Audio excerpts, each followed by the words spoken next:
Okay, welcome back, and we are continuing on phase transition,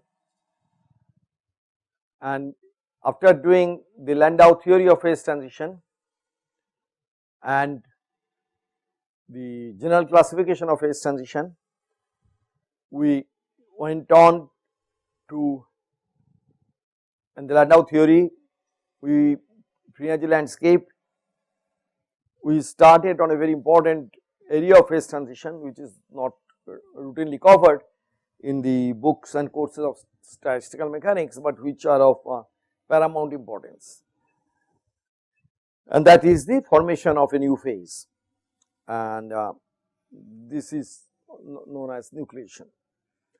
Nucleation has become of huge importance in recent times because of emergence of nanoscience and nanomaterials as an important area of research.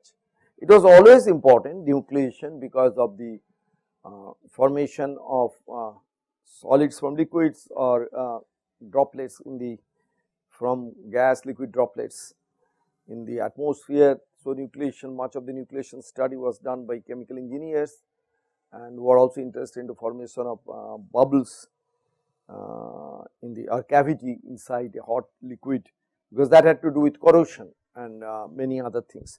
So, nucleation always, but of late last 15 years or so, that it has become an exceedingly important subject. And we discussed in nucleation that how there is a barrier comes because although the new phase is more stable, that is one of the prime condition of the formation of the new phase by nucleation, that the new phase must be more stable thermodynamically. So, it will have a lower free energy than the old phase, otherwise nucleation cannot take place. The reason that you cannot take place nucleation, because whenever you form a new phase inside, then there is a large penalty for surface tension. So, bubble must grow, or the new phase must grow by fluctuation, the embryo of the new phase or the nucleus of the new phase must grow, so that it can outweigh the energy cost or a penalty because of the surface tension. So, we worked out the equation, this delta, the free energy change equal to minus 4 pi by 3 r cube delta Gb plus 4 pi r square gamma. As starting that, we take the derivative and find out the position of the maximum, which is called the critical nucleus. This was this is the well known Becker-Doring theory. So, Becker-Doring theory gave you the free energy barrier and the size of the critical nucleus in terms of just two parameters, which is delta Gb and the surface tension. Delta Gb is the free energy per unit volume, gap between the new and the old phase. Well and good, and that has been exceedingly popular, and in any books of nanomaterials or something you start, Becker-Doring theory of nucleation is the first thing. So, we often see that the formation of a new phase is thermodynamically controlled or kinetic controlled. Those languages very much come from the Becker-Doring theory, that who is going to. So, many times the phase that forms is not thermodynamic, it is not thermodynamically most stable phase, but it is the kinetically accessible phase. This way of thinking about the formation of a new phase is particularly important in, say, for example, like zeolites. In zeolites, which have a huge large number of zeolites, like you start with faugasite, then you have a calcimite, and then many other things, and going ultimately to quartz. So, there are about 10 zeolite phases, and if you have a high temperature, the paradoxical result is that when you are starting at high temperature, then it is the quartz most stable phase that forms, but at low temperature it is the least stable form that my faugasite forms from the sol of aluminosilicate. This wonderful diversity, and then of course there are many drugs in pharmaceutical industry, and then these drugs are polymorphic, means that they can exist in many different solid phases. And what is really interesting, that some of the solid phases are biologically active or can act as a medicine, but the many other polymorphic phases have no activity. So, that is why when you keep a drug for a long time, a tablet, many times it goes to a different polymorphic form and it becomes useless. So, the in the presence of multiple solid phases of the same material and even of the same composition, like in quartz, well, their number of water molecules are changing, but other than that they are the same composition of aluminosilicate. Another case is ice. Ice is known to form in some 18 different phases, ice starting with ice 1H, ice 1C, then ice 2, 3, 4, 5, 6, 7, 8, 9 all the way. So, these different ices are formed at different thermodynamic conditions, but they are same, they are from water, H2O. So, how to understand all these different things, and this is what statistical mechanics allows you to do. Statistical mechanics allows you to ask the questions and answer what are the phases that will form in what condition.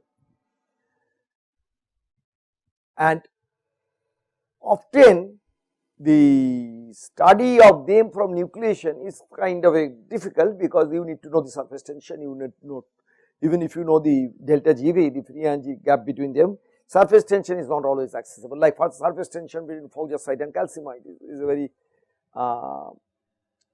tough thing to ask from an experimentalist.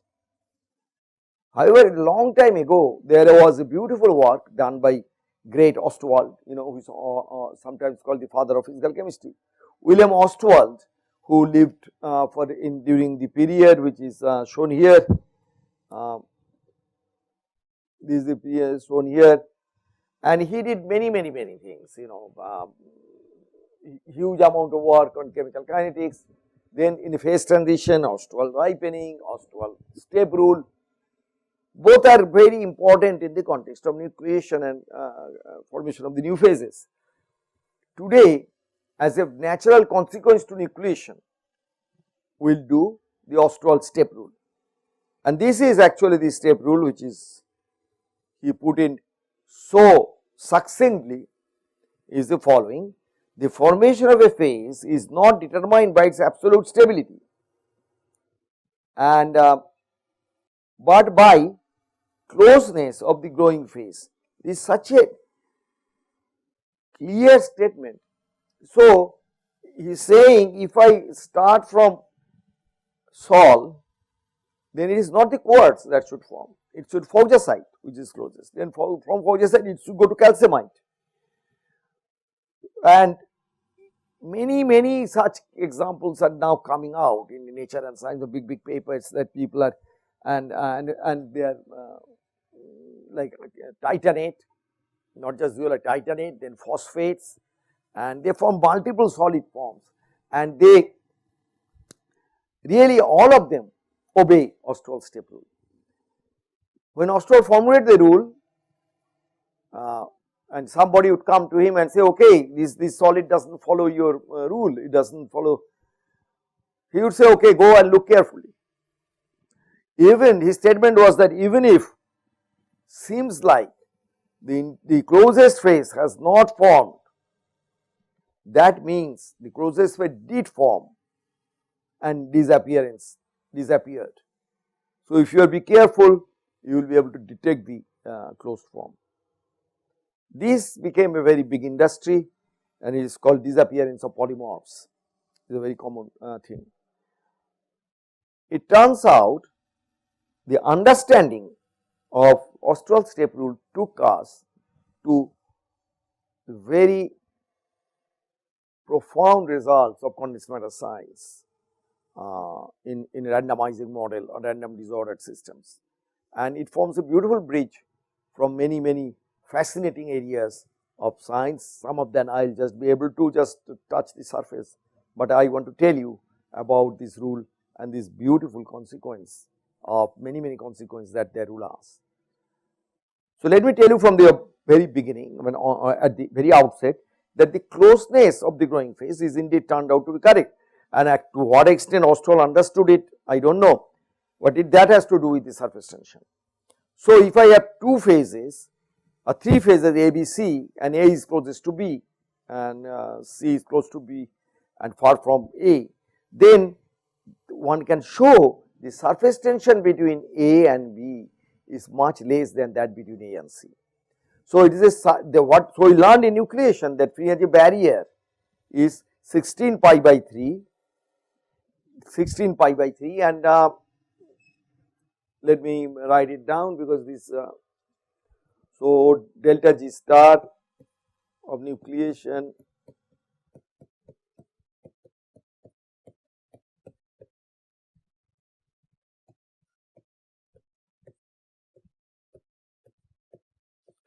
so there are two things now. We have three phases A, B and C.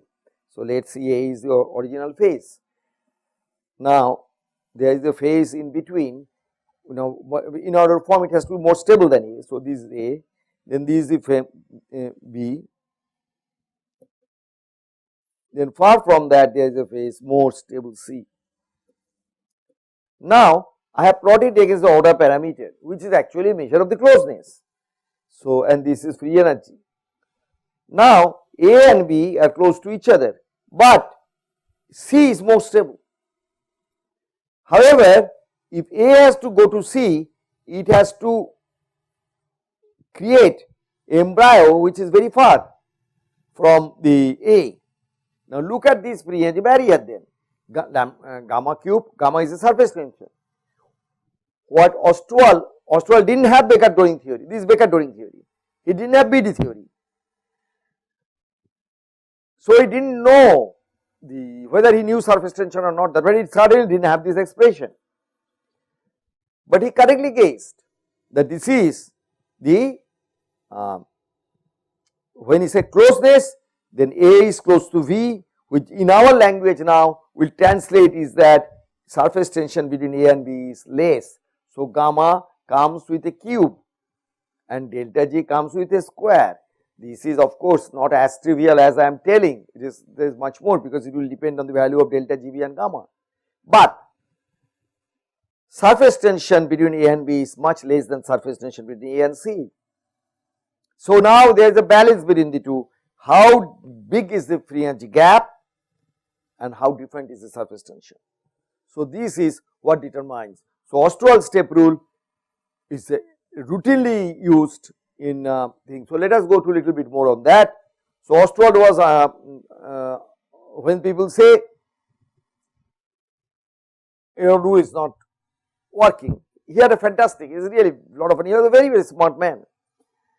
Ostwald offered no explanation, he has just stated it from his experimental observation, he offered no explanation. And now comes when people used to come and tell him, he said, there are undoubtedly examples of phase transformations where a metastable phase exists but does not form. In such cases, we can always assume that the intermediate structure does form, but then immediately transforms into another phase. This is amazing. So this is classical nucleation theory, which partly explains it. It does not fully explain, but moves it to the have a low interfacial free energy, I said. But then comes the really difficult task of relating the surface tension to the statement of closeness of Ostwald.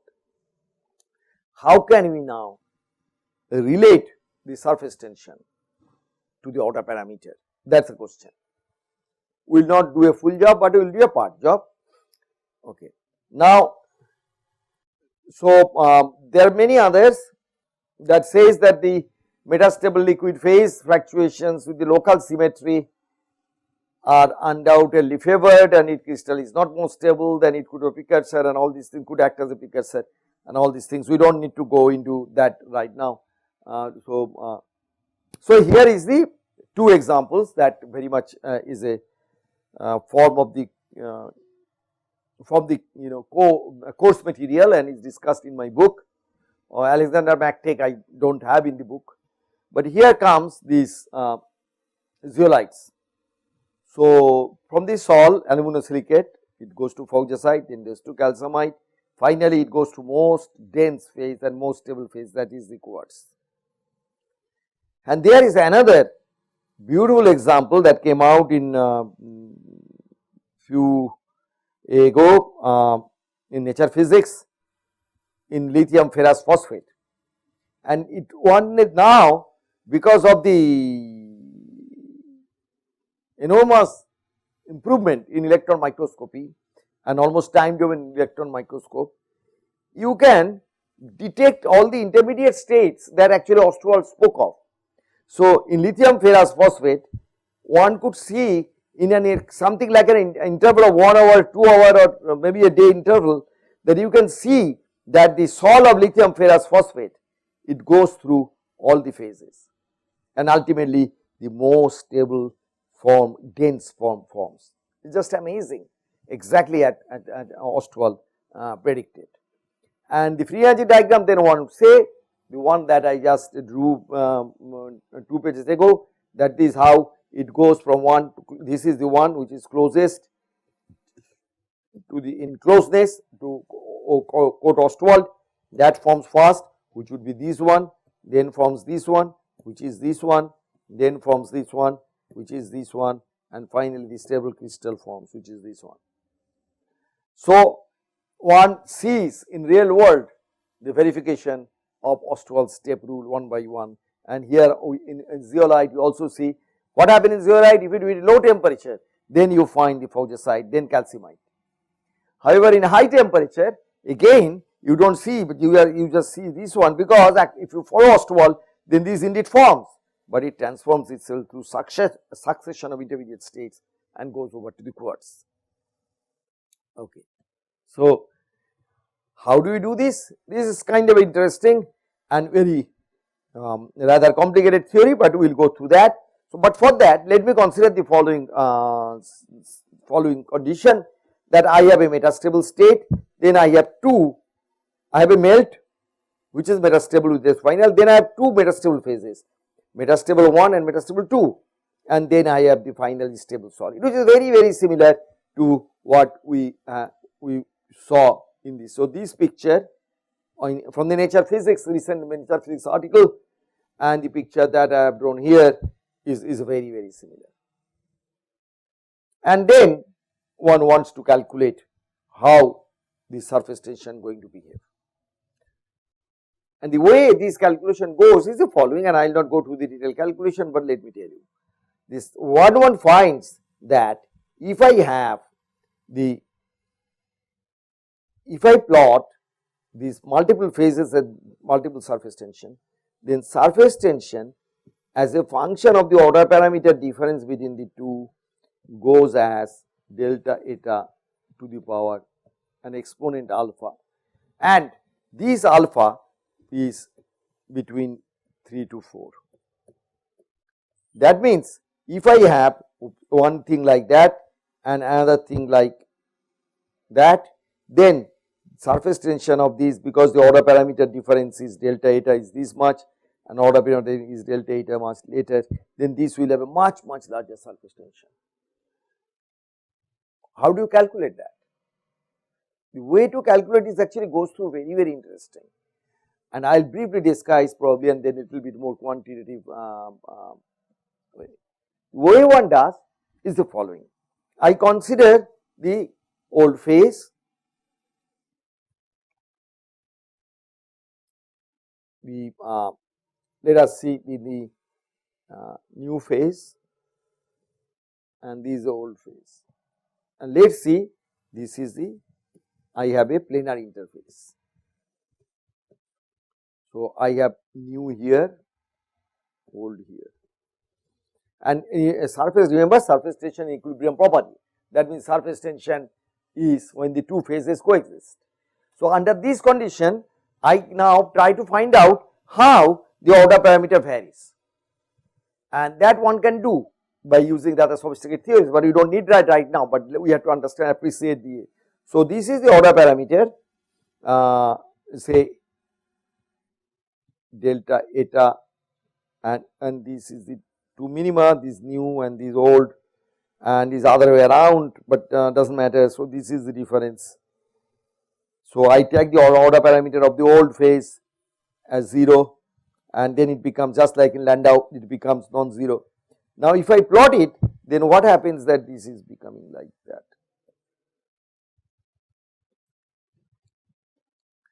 Now, what is the meaning of surface tension? So, this is order parameter profile, I call it order parameter profile. It goes from here, then in this region it falls from the new to the old, goes to this. Now very interesting, what is the meaning of surface tension? Remember, surface tension at equilibrium is the equilibrium phenomena. So surface tension happens in the coexistence, like in the pressure temperature plane.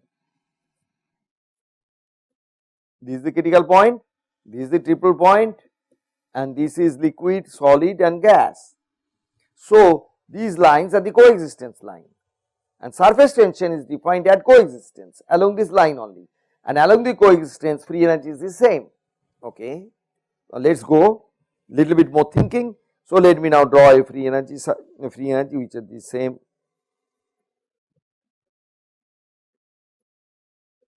Okay, so these two phases are the same free energy, old and new. Now they are at coexistence, like here. So let us old new. So when the free energy, when the system is here, which is here, the free energy or chemical potential is the same when it is here, because they are at coexistence. So if I consider solid liquid, then these are coexistence, at coexistence free energy is the same. However, in order to bring old and new together, in order to create an interface, I have to go through this region of order parameter. So I am plotting against a direction z, but it has the order parameter values are intermediate. Order parameter is neither this one, which is this one, neither this one, which is this one, but it is in between. So a certain amount of phase has to be in this region. If you can think in terms of spin, then there is a region which is all spins are up, the ordered ferromagnetic phase, and then you have a which is disordered. So there is a completely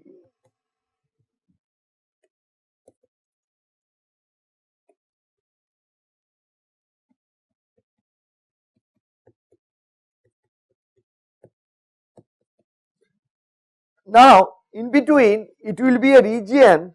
If I have to put an interface in between, there is a region where they are partly ordered, that puts it the system in this region.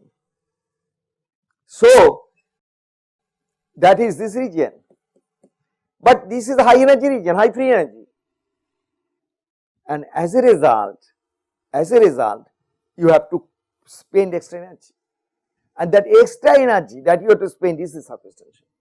So this is the definition of surface tension, which is not told in most of the undergraduate textbooks, or even in books, that they do not explain that the reason of the surface tension at a molecular, there is a molecular level understanding of surface tension, which is because a part of the material has to be in the intermediate order parameter values. Now very interesting comes now. What is the next thing now? If I have an interface between these, then I have to now understand a system always minimizes the extra energy spent. So the system tries to minimize amount of material in this intermediate region. So it acts to make it narrower. So there is now competition between the which is in the one is in z plane, and so you are looking up two dimension. One is really spatial dimension z, another dimension is order parameter. So when one wants to do that, one wants to derive a free energy expression which takes into account the free energy of the system as a function of order parameter as we traverse this thing, plus the extra energy cost of creating this thing and creating such a gradient, and that is the thing that we are going to describe now a little bit. So this is a we are not going to go into very detail into it, but I just want to tell is that if now density, like gas liquid density is the order parameter, then it has the following kind of a thing. One is the free energy at a given position rho r, and then other is the gradient term, this term. That means how sharp you are varying. If you are varying very sharp, then you have to pay an energy. But if you make it wider, you have to pay an energy here. So there are these two competitions. Then one wants to make it narrow, the interface narrow, but the other one making it a narrow is putting these two opposite phases next to each other, that they also don't like, and so that is the square gradient term. We call it a square gradient term.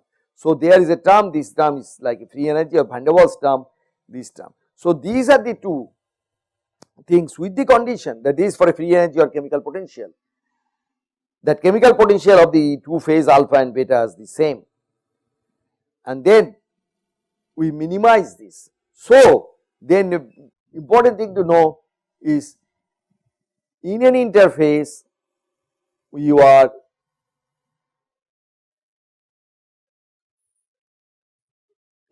trying to make this guy narrow in order to minimize the amount here, but in order to make it narrow, if you make it too narrow, then you have to pay a energy in terms of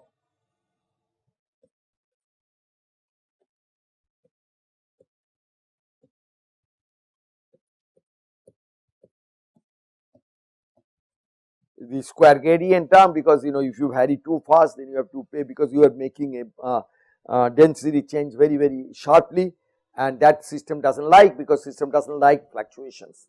As I told you, all these density terms are harmonic, they are quadratic in a density. So it doesn't like, because then what happened, that packaging these intermolecular interactions or putting molecules next to each other, that becomes very difficult.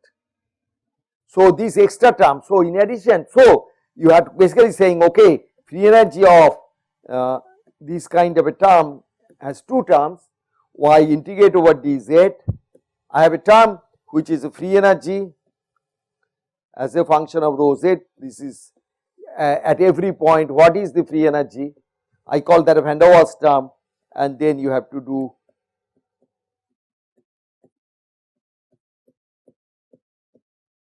so you have a one term which is Van der Waals term, which is just picks up what is the value of free energy at that z. So this comes from this thing. So this rho, as z is changing, rho is changing, and as rho is changing, it is going from this, climbing this up, and then so this is a Van der Waals term, but then how sharp it is varying, that's I said the kind of a spring constant of the system, that is 2. So this is the quantity. Now what you do, you listen carefully, because this is something very neat and very clean and very simple. It's just very new or quite new to students. So now what one does, one minimizes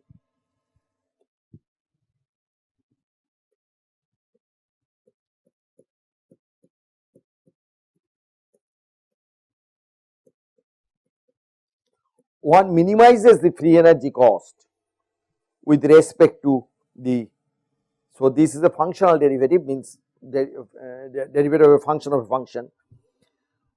When you do that, then you get solve this equation with this free energy functional, then you output is this rho z, and once you have the rho z, you put it back in the free energy and you get the excess free energy, and excess free energy is the surface tension. So now we know how to do these things, we know how to think about it, that when, so there is a very interesting thing, if you make this very huge difference in order parameter, then you have to make this region rather broad, because there is a very large variation, and then you are facing regions which are very high region here. So as a result of that, nucleation barrier goes up. So while Baker-Doring theory with Zeldovich correction tells you that how to the nucleation barrier and how to understand nucleation, it does not really tell you the basic essence why surface tension behaves the way it behaves. it does not connect to Ostwald step rule. But these logic which Ostwald had probably had in the back of his mind, because he offered no explanation. But these required lot of work in the last 10-15 years, that people begin to put things together, work out this beautiful theory. This theory goes as the name of this particular free energy functional I have written down goes by the name of Ginzburg-Landau free energy functional. It is such a noble thing. Let me write down that it is the one on whole critical phenomena is based on this free energy functional. So, this is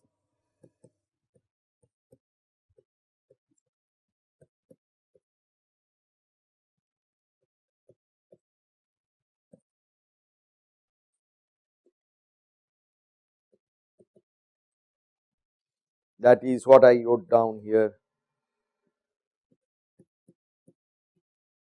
Actually, we do more in terms of in general.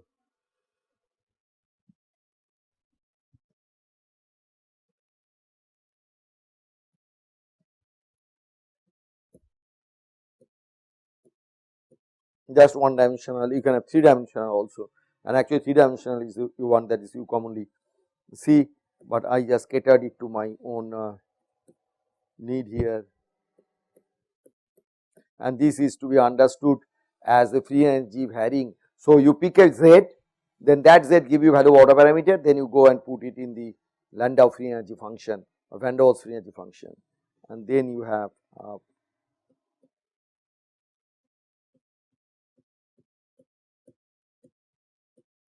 this is the Ginzburg-Landau free energy functional.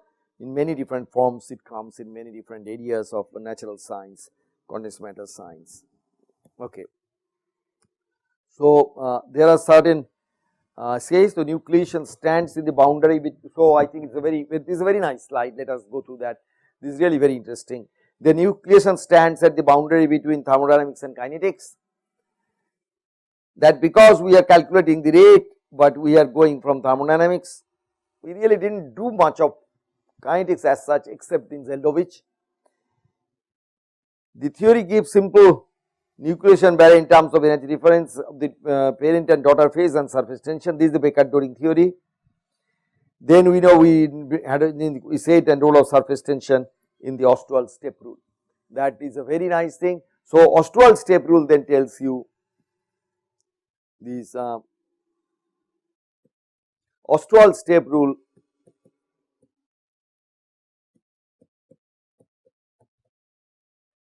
often called at OSR, that tells you that yes, when I have a situation like that, then if this is the melt or solid metastable 1, metastable 2 and the stable solid phase, then how it forms depends very much not just on the depth, not just on the gap, not just on this gap, but also because the locations of the surface tension. So, when people try to talk of the stability as if the phase, formation of a phase is given by the stability, they talk of this free energy gap. But what people do not talk of account into act, what Ostwald pointed out as this one. So, this is the kind of thing one routinely sees in experiments, that you see the stable solid is surrounded by coating of the metastable 2, which is this one, and then metastable 1, which is this one, and finally outside is the melt. So, this is like, for example, when you form that, what I did not dwell on Alexander and McTague's paper, that often we see an FCC forming solid is coated by BCC.